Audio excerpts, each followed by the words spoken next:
Iškritai? Antroje vietoje buvai? Jo. Sen, 2 litus. Labas vakaras. Labas vakaras. Jums skambina Evaldas Ivaškevičius iš Baltic Tyrimo agentūros.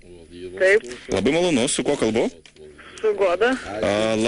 Labai šaunu, kad pagaliau pataikiau moteriškai lyčiai, nes šiandien skambinėjau jau daug kartų ir vis vien vyrai. Iš kokio miesto jūs esate? Kėdainių. Kėdainių. Goda, labai malonu. Taip.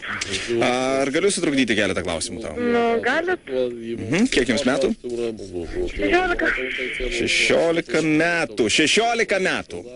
Taip. Taip, 16 metų. Labai puiku. Ar jūs lankote mokyklą? Taip. Edvinai. Ar kada Taip, bandėte tikrinti... Sekundę, pasižymiu. Ar kada bandėte tikrinti vištų kiaušinius, kišdami joms pirštą į užpakalį?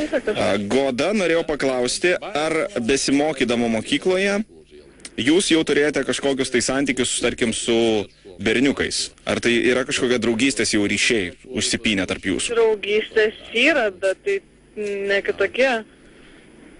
Sekundę. Kas yra lėčiau, girtas estas ar blaivas raigė? Tai tas santykiai, kaip suprantu, esate draugai su įvairiais berniukais. Ta prasme, kažkokio Taip. artimo draugo neturit.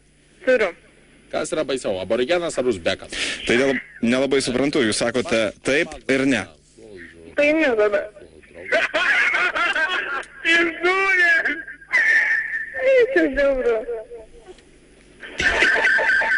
Garsinkit radiją! Dar garsiau! Negalite.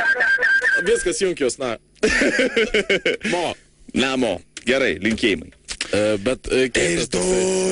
Išdūrė ir garsina radiją.